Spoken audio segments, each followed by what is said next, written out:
Parallel Frequencies with Just Blane and Coco. What's up over there, Coco? What do you got going on today?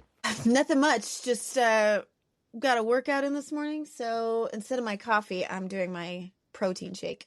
I saw something. You posted a sweaty selfie or something this morning. Sweaty selfie. That's how you get motivated. You're like, guys, look, it's cool to be sweaty.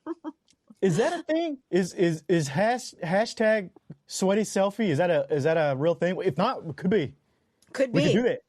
Yeah. I bet it is. I bet it is. Because when I've been in part of workout groups and stuff before, they're like, post your sweaty selfie today. Like, motivate each other. Like, show that you did your workout for the day.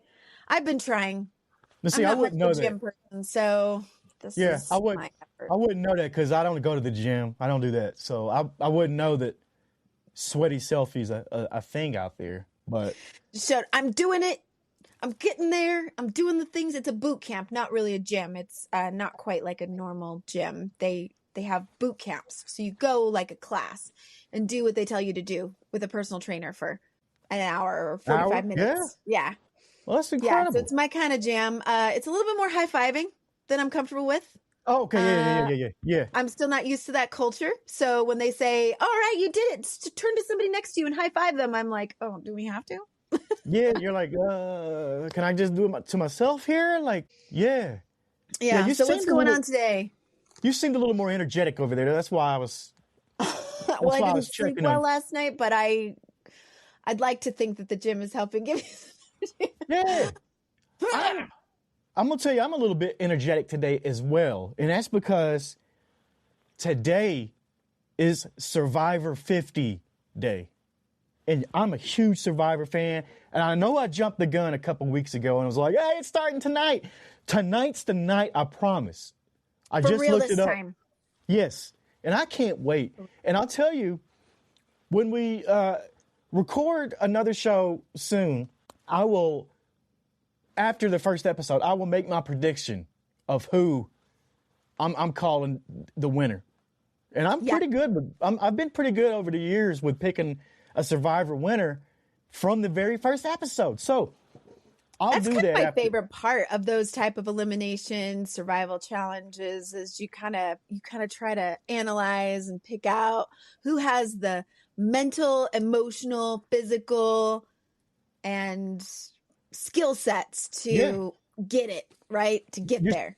Well, Survivor is outwit, outlast, outplay, or something like that. That's their There's a whole other element to the whole, like, working with other people and trying to compete and trying to kind of get under the mind games that go on and the politics and a little bit more of that. I just finished The Alone season 11. Ooh. So there's a little bit less of that because they're out there alone, right? But they just have to outlast, basically, is the name of the game. And I'm for those of you who haven't watched the whole season 11, sorry, I'm going to spoil it for you, but I had my money on Timber. I thought Timber was going to make it, and he was second place. So he was one of the last two left and tapped out at the very end there. But in the best way. It was good. It was good, Timber. If you're watching, you did awesome. I think you did the right thing. I'm going to have to check that show out, too. I keep hearing about this Traitors show on Peacock. We should do that. That's good stuff. Yeah. I'm going to follow along with that. I've seen people already renting out cottages and doing their own weekend version of this Traitors. Maybe that's what we should do for your birthday. I mentioned we should do a murder mystery. Maybe we should rent out a cottage here somewhere in Utah and do a Traitors style weekend for your birthday. That'd be kind of fun. That would be a blast. You had me at cottage. Yeah, it sounds expensive. I'm like, cottage? What? Excuse me? Yeah. If any of our freaks out there got a cottage that we can borrow, we don't have money. If we can borrow this, the freaks can be involved. We'll do a Traitors style weekend for Coco's birthday, but we need everything paid for. I'm just gonna be honest. Yeah. Nah. Mardi Gras going on.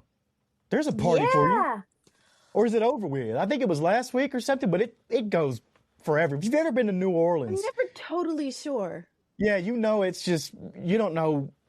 It never ends. Have you been to New Orleans? I have not. The closest that I have been is the little New Orleans themed area of Disneyland. Oh yeah, yeah. Where you can get your beignets and your mint julep, and I mean, it always makes me so happy to be in that area because that's so my vibe, and it's such a witching hour. I mean, the cemeteries, the weeping willows. Every time I see anything about New Orleans, I just want to go so bad. But my mom has been. She loves Anne Rice. So she had to go see her house and see all of the setting for things like Mayfair Witches. Oh, such good, creepy, witchy vibes there in New Orleans. And speaking of Anne Rice, look at your nice segue there. We are talking about today on Wistful Wednesday, Interview with a Vampire, the 1994 version. And let me take it back to you here real quick. The only difference in Disney New Orleans and New Orleans is it's filthy. Disney keeps their version clean. So that's about the biggest difference. So if you want to go get the authentic experience in New Orleans and get the filth and all that, which I have partook in the filth in New Orleans. But yeah, the Disney version is a lot cleaner. But right now, freaks, we're stepping into the velvet candlelight and existential dread with perfect cheekbones. Because did not every actor in this movie have perfect cheekbones and become a icon, a sex symbol? And I hate to say that, but Brad Pitt, Tom Cruise, Christian Slater, Antonio Banderas. I mean, goodness. You took the words right out of my mouth. That was the first thing I thought of when I thought we were going to talk about this movie. I'm like, this was like what's a quat of a trifecta? Quad. It's like quatrafecta. There you go. Yeah. Of all the hotties from the 90s. I mean, this is a little bit more my mom's generation of who was on her list, if you will. But I remember being a kid and thinking, oh my gosh, Tom Cruise, Brad Pitt, so cute. Let's be honest here. These men are still highly attractive today. Like this is wild that they all ended up in this movie. And there's even other names that were just as big that were tossed in and talked about as playing some of these characters. Johnny Depp was even involved in a role. And I don't think it didn't come to, but he was mentioned for a role. I think it would have made this better. You think so, huh? My Johnny Depp. I will forever be Team Johnny Depp. This would have been your 94 Johnny Depp. But this is back when vampires didn't sparkle. They brooded. Mm-hmm. They judged your morality while wearing lace cuffs. And let me just say this up top. This movie's messy, but in the most operatic way possible. It's a gothic soap opera meets theology class meets why are these two men arguing like they're in a couples therapy for 200 years? Because that's what it looks like. What if immortality is less about power and more about depression with better lighting? That's what this movie was to me. The aesthetic of this movie is unreal too. It's weird to say, but this movie, like, you can look at it and it smells like it's got a smell to it. Oh, like the old books or some spilled wine and regret. Like there's something there. Oh, there's even the scene where I believe this is what always kind of comes to my mind as like a feeling, because so much of the movie is so beautiful, like you said. I mean, lighting, vibe, all that velvet and silk, it's beautiful. But there is a scene, I believe, where they come into the room and they're like, it smells in here. And I get that sort of like corpse smell in my mind of what it would be like to walk into a room and smell death. Yeah. Young Claudia. Yeah. Kirsten Dunst, which is crazy because she's a young Kirsten Dunst here. She's brilliant. Absolutely brilliant. And you could see it. You could see, this is why she's had such a glow up over the years, if you want to call it that, and been successful because she was already good then. She was so good.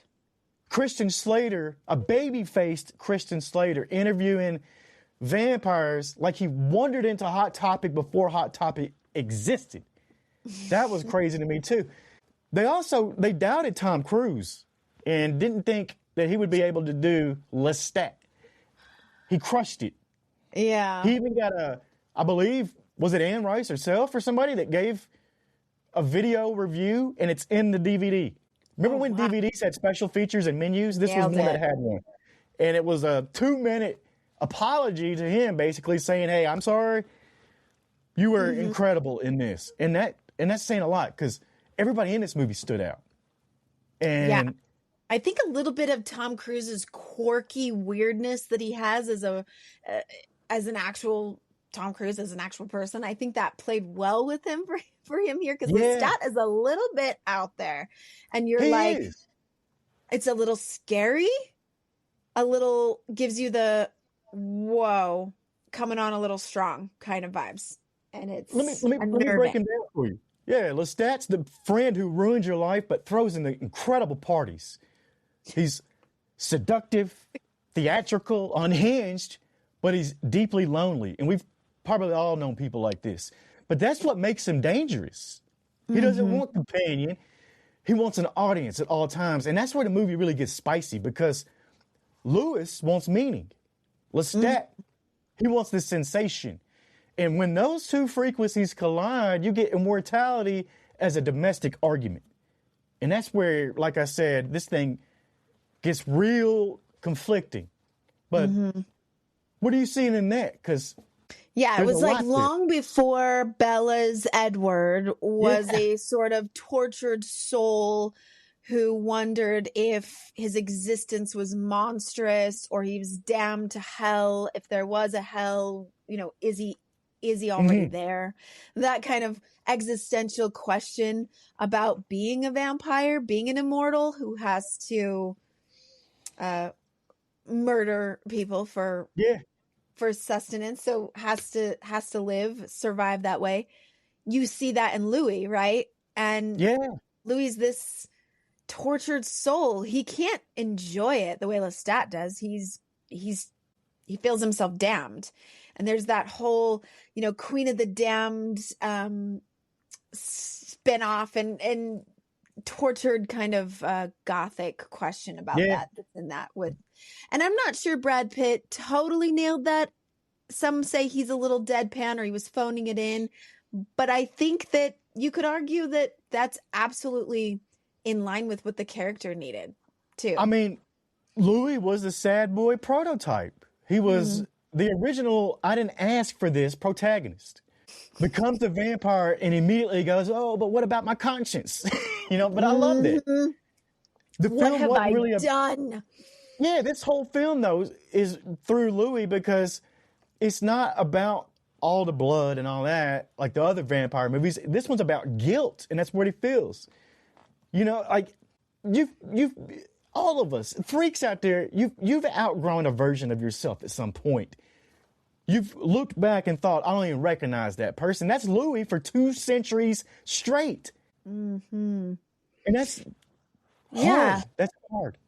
It begs a question. Have you ever made a choice in desperation, feeling like this was the only choice you had at the time, but it put you into a position where you feel a lot of guilt and regret about where you're at? Or, for Louis, I think it was kind of like, well, we can understand why in the moment he would have said yes to Lestat. He would have said yes to an immortal life or to what he was when he was dying, but then later go, what have I got myself into? Or do I really want to be here? Is this really me? Does this really align with my identity?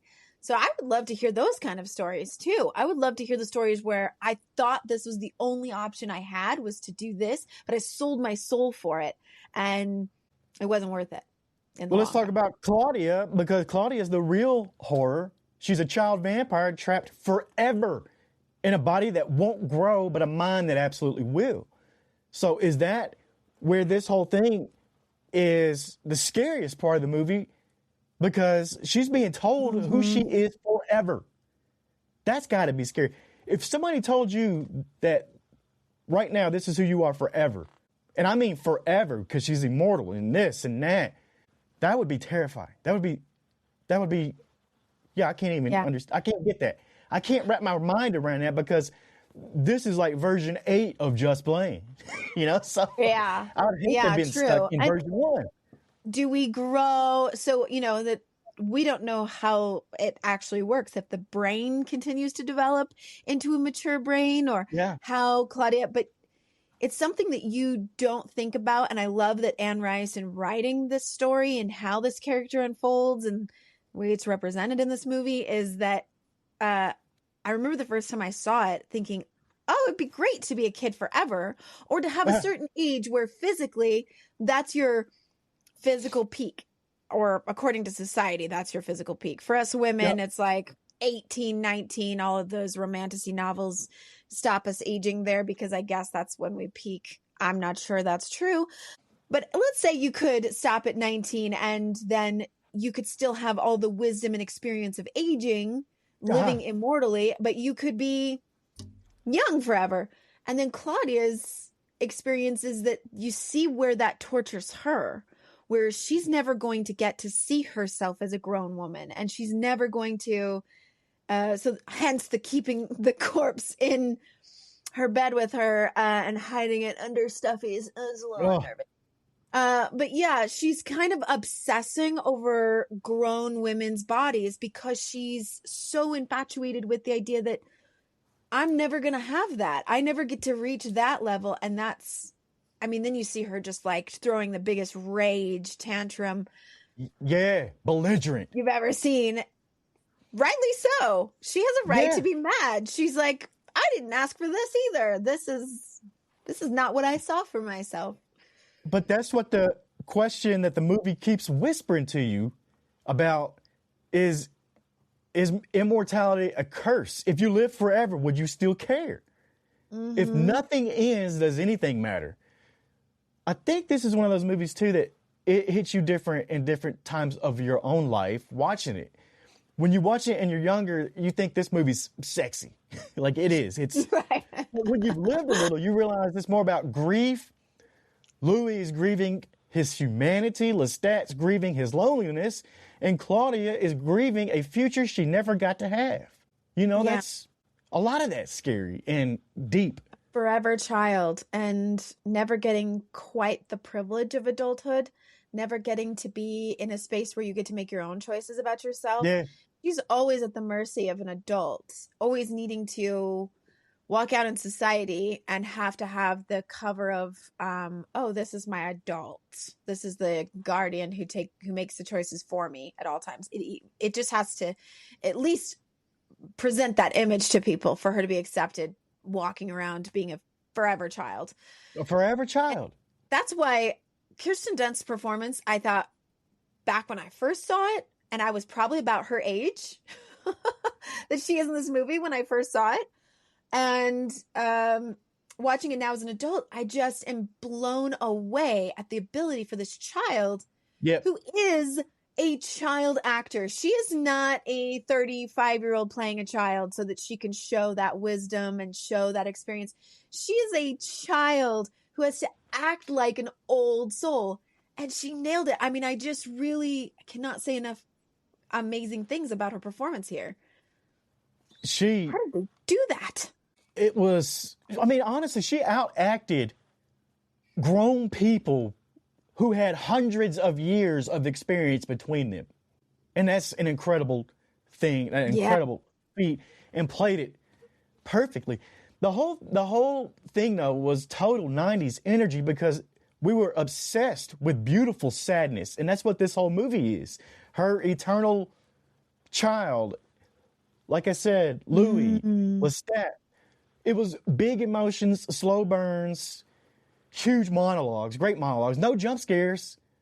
And it was just this dread kind of marinating the entire time. And it does feel like a movie plucked right out of the 90s. And that's why it really became I hate to say cult classic, but because this was huge when it came out too. But it really has become a part of culture at this point. Yes. And I want to get into a little bit the the new series, Interview with the Vampire, which I think we should throw out to maybe a Tube Tuesday deep dive into the TV series as a comparison.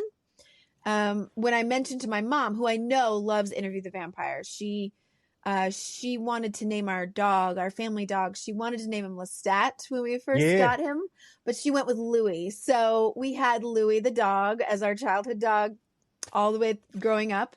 Favorite dog and family dog. But Louis was named after Brad Pitt's character in this movie. I know how much she loved the story, the books. We loved the movie when it came out, but when I mentioned it to her just a few days ago, I'm like, oh, we're going to be covering Interview with the Vampire. She said, oh, no, don't do the movie. Don't do the movie. She's like, the TV series the new TV series at AMC Plus, so much better. And I've caught a little bit of it so far. And the undertones of the LGBTQ community of being, what is the attraction between Louis and Lestat? Yeah. You know, there's so much more going on there. And I think that Anne Rice alludes to it more in the book. But coming out in 1994, I'm sure they were like, we really can't do anything with that at this moment in time. We have to keep that totally ambiguous. Like we can't show that part. I mean, that subtext was in the movie. It definitely was in the movie. And it's probably one of the reasons that this film really did become a cult cornerstone. It wasn't just gothic flair. It was teased. It was emotional honesty, hiding under velvet capes, because that's what it was. Yeah. But yeah, that's a great point. And it would have been a tough time in 1994 for that. Yeah. But now we know with these this hockey show that's come out and women are just falling all over themselves about it. We know that it would have been it might have been received really well, at least in quiet circles. Yeah. May not have been out loud admitting it at that time in 94, but it would have raised some eyebrows for sure. Yeah. The other cultural impact of this movie is it paved the way for vampire movies, really. And I know there was other ones beforehand, yes, but this is one that made it okay. It was proving that horror movies could be philosophical, or the monsters could be tragic, the villains could be heartbreakingly human. And that's what happened here. And everything after this 1994 vampire movie, we saw a whole lot more of them. We didn't see so many that were like this before that. And I think that's something that we gotta really just commemorate, like give it the credit that it's due. Give it its flowers. Rice writing this book in 76, I believe. So she was coming in hot with the vampire fad way before Twilight and other things started coming out with the whole vampire and human kind of titillating romance, that forbidden love of an immortal, perhaps monstrous character and a human. But I can't help but think that it was definitely influenced. I mean, you can't watch Interview with the Vampire with Brad Pitt and not go, sign me up. Yeah. If he was my vampire boyfriend, I'd be right there with it. With me. Absolutely. Final thoughts on Interview with the Vampire? There's just so much great stuff that in the making of this, the production of it. The thought that always comes to my mind is that good, deliciously thick, dramatic feeling of a New Orleans cemetery. The weeping statue, the catacombs, that whole vibe. And it's at the beginning of this movie. It's a lot of Anne Rice productions. We talked a lot about Stephen King on this show a lot, so it's good to give Anne Rice some credit where she deserves it for all of her beautiful. The only difference I would say in writing style is Anne Rice could go real in detail in her writing. So we get that in the movie. We can see that in the cinematography and the set design and how that came about, even in costumes. It's just very like drippy, and I love that. My final thoughts are, it's incredible. And that's all I got to say, because it is an incredible movie. I will say this. We love it. It is probably one of the most mispronounced movies ever because it's not Interview with a Vampire. It's Interview with the Vampire. But I think a lot of people do say Interview with a Vampire. We all know what movie we're talking about. I can tell you this, too. If in real life a pale aristocrat offers you eternal life, maybe ask about the emotional terms and conditions first. Parallel Frequencies with Just Blane and Coco. We love the freaks. We'll see you on the other side.